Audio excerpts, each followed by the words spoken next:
মুসলিমদের কোনো উৎসবই নিছক উৎসব নয়, ইবাদতও বটে। ঈদুল আজহার সবচেয়ে গুরুত্বপূর্ণ ইবাদত হলো কুরবানি। আল্লাহর নৈকট্য অর্জনে মুমিন মুসলমানরা এই ঈদে পশু কুরবানি করবেন। পশু কোরবানির ফলে মুমিনদের কলব হয় পরিশুদ্ধ, আর এটাই কোরবানির উদ্দেশ্য। কোরবানি করা পশুর মাংস ভাগ করার নিয়ম রয়েছে, যা হাদিসে বর্ণিত হয়েছে। মহানবী হযরত মুহাম্মদ সাল্লাল্লাহু আলাইহি ওয়াসাল্লাম কোরবানির পশুর মাংস ভাগ করার নিয়ম স্পষ্টভাবে বলে দিয়েছেন। আব্দুল্লাহ বিনতে আব্বাস রাদিয়াল্লাহু তাআলা আনহু থেকে বর্ণিত, রাসূল সাল্লাল্লাহু আলাইহি ওয়াসাল্লাম কোরবানির মাংস এক ভাগ নিজের পরিবারকে খাওয়াতেন, এক ভাগ গরিব প্রতিবেশীদের দিতেন, আর এক ভাগ গরিব মিসকিনদের দিতেন। ওয়ালটন ফ্রিজ কিনে অনেকের মতো আপনিও হয়ে যেতে পারেন মিলেনিয়াল।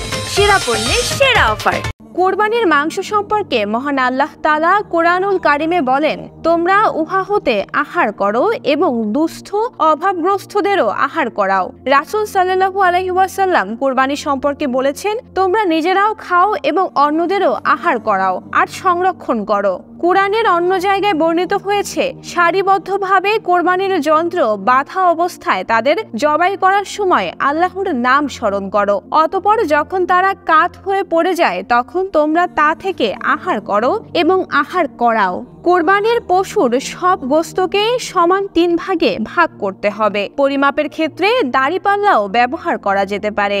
গোস্ত সমান 3 ভাগে ভাগ করার পর 1 ভাগ গরিব দুঃখীকে, 1 ভাগ আত্মীয় স্বজনকে এবং 1 ভাগ নিজে খাওয়ার জন্য রাখতে হয়। একই বিষয় পবিত্র কোরআনে সূরা আল হজের 28 নম্বর আয়াতে বলা হয়, তোমরা খাও এবং অভাবগ্রস্ত দরিদ্র লোকদেরও খাওয়াও। সেই সাথে কোরবানির মাংস খাওয়ানোয় সূরা আল হজের 36 নম্বর আয়াতে আরো বলা হয়, তখন তোমরা তা থেকে খাও এবং আহার করাও এমন দরিদ্রকে যে ভিক্ষা করে এবং এমন দরিদ্রকে যে ভিক্ষা করে না।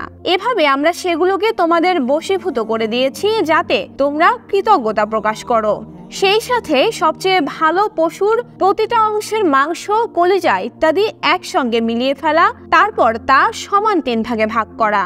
জানা যায় কোরবানির মাংস 3 ভাগে বন্টন মুস্তাহাব। আপনি চাইলে পুরোটাই বিলিয়ে দিতে পারেন, চাইলে পুরোটাই নিজের কাছে রাখা দোষের নয়। তবে গরিব মিসকিন আত্মীয়দের হক আছে এই মাংসে, কাজেই বিলিয়ে দিলেই মানসিক শান্তি মেলে। কোরবানির গোস্তের 1/3 গরিব মিসকিনকে এবং 1/3 আত্মীয় স্বজনকে এবং পাড়া প্রতিবেশীকে দেয়া উত্তম।